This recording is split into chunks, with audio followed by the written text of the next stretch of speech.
This is not a graph about a metal simply going up. It is a graph about money, currencies, fear, inflation, policy, and time. On the main line, gold is priced in US dollars per troy ounce. Below it, the same annual gold price is converted into an India equivalent 24-carat benchmark in rupees per 10 grams. The two lines are connected, but they do not tell exactly the same story. A move in world gold can be amplified or softened when the rupee moves against the dollar. We begin in 1971. At that point, the annual World Bank average was $40.80 per ounce. The India equivalent benchmark in this calculation was 98 rupees per 10 grams, before local duties, taxes and retail premiums. For decades before this chart begins, gold was not a freely floating market price in the modern sense. Under Bretton Woods, the US dollar was tied to gold at $35 per ounce, while other currencies were linked to the dollar. That system ended in 1971, when the United States ended gold-dollar convertibility. Once the anchor broke, gold could respond more directly to supply, demand, currencies, inflation expectations, and shocks. The first important lesson is simple. Gold's modern price history begins with a rule change. The line did not start moving because gold changed. It started moving because the world's monetary system changed around it. The 1970s were the first great repricing. In the processed annual series, gold rose from $40.80 per ounce in 1971 to $607.86 in 1980. The India equivalent benchmark moved from 98 rupees to 1,537 rupees per 10 grams over the same annual snapshots. The climb was not a straight staircase, it was volatile, but the direction was unmistakable. A free market was discovering a new price after the end of the old fixed system. This is where viewers often make a mistake. They look at the final peak and imagine a smooth upward journey. The chart says otherwise. Gold can move violently in both directions.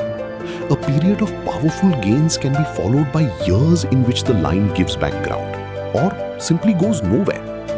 After the 1980 surge, gold spent much of the following 2 decades below that annual peak.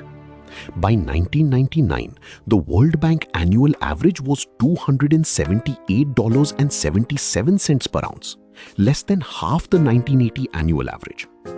In rupee equivalent terms, the same benchmark was 3,859 rupees per 10 grams. That difference matters. The US dollar gold line had fallen sharply from 1980, but the India equivalent benchmark was still higher than it had been decades earlier because the conversion also reflects the rupee's changing value against the dollar. Gold is therefore never only a gold story. For an Indian viewer, it is also a currency story. The next long rise began from a low annual base. The World Bank series shows an annual average of $270.99 per ounce in 2001. By 2011, it had reached $1,569.21. The chart's steepest section arrives around the global financial crisis and the years that followed.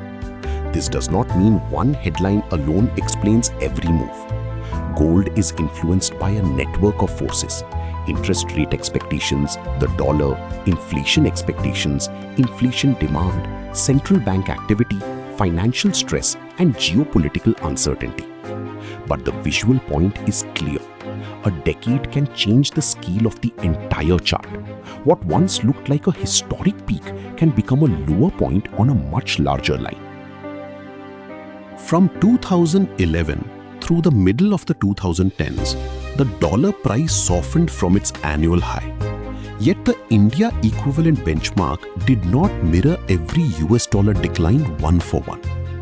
In 2015, the World Bank annual gold average was $1,160.66 per ounce. The India equivalent proxy was 23,939 rupees per 10 grams, slightly above its 2011 proxy despite the lower dollar gold average. That is because the conversion includes the annual rupee per dollar rate. This is not an Indian retail quote. It is a clean cross-currency benchmark, but it demonstrates why international gold headlines and domestic price experience can feel different. The next visible jump arrives in 2020. The World Bank annual average reached $1,770.25 per ounce, while the India equivalent benchmark reached 42,174 rupees per 10 grams. After a period of consolidation, the annual series moved higher again. By 2023, the annual World Bank average was $1,942.67 per ounce, and the rupee converted proxy was 51,590 rupees per 10 grams. The World Bank described 2024 as a record-setting rally and reported that gold's 2025 rise was supported by safe haven demand, central bank purchases, investment flows, policy uncertainty, geopolitical tensions, a weaker US dollar, and monetary easing. That is a useful way to read the right edge of the chart, not as a guaranteed future path, but as a record of how a market responds when the world becomes uncertain and demand for a store of value rises. Zoom out, and the main line is clearly higher than where it began. But zoom in, and the story is full of peaks, collapses, plateaus, currency effects, and long periods of waiting. Gold's modern market price began near $35 per ounce under the old Bretton Woods arrangement, moved to a $40.80 annual average in 1971, and the World Bank series then documents several radically different eras. For India, the chart has a second layer. Every dollar movement meets the rupee before it becomes a local benchmark. This film is history, not a forecast. The graph can show where gold has traveled.